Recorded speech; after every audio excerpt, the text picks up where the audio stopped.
Hi everyone, I'm previewing the week-aheaded market and I want to talk about the record high in stock indices reached last week, and specifically why the gains were not led by tech stocks this time, but by sectors like banks and cruise lines. I will also run down this week's economic calendar, which includes a lot of retail sales and inflation data from across the globe. GKFXPrime presents the week ahead.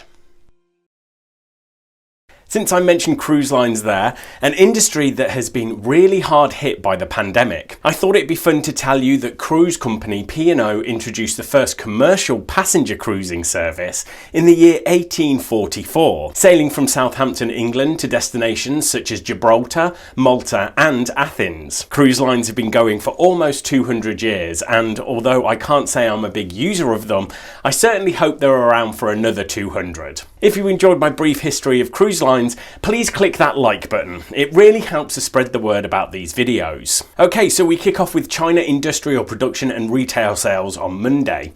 The US follows with the same set of data, retail sales and industrial production on Tuesday. We have CPI data from Europe, the UK and Canada, followed by Australian unemployment on Thursday and UK retail sales on Friday. The overarching question across this economic data is how well the economic recovery is going, especially the health of the consumer and how much it's being hurt by new national lockdowns. So last week we saw matching record highs for the Dow Jones, S&P 500 and the Nasdaq indices. Do you remember my video from the week of August 31st giving reasons why the Dow can hit a record high?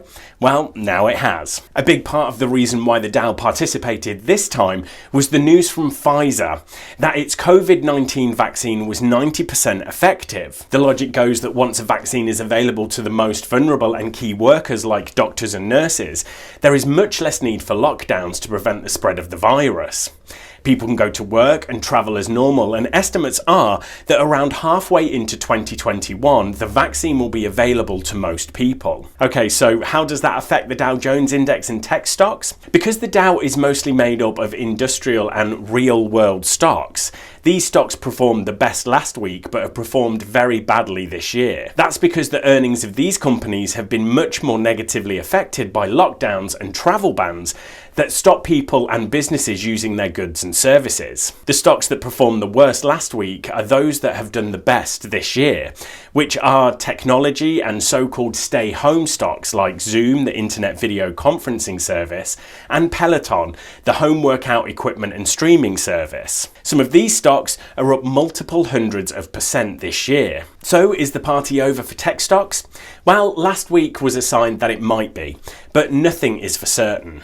Many European countries are already heading into second lockdowns, and there are calls for the same to happen in the United States, which feels more likely under a President Biden. If there is a double-dip recession coming, it might be a bit too soon for this rotation from growth to value stocks to happen. Right, thanks everyone, good luck trading, and make sure to subscribe to our channel so you don't miss the next video.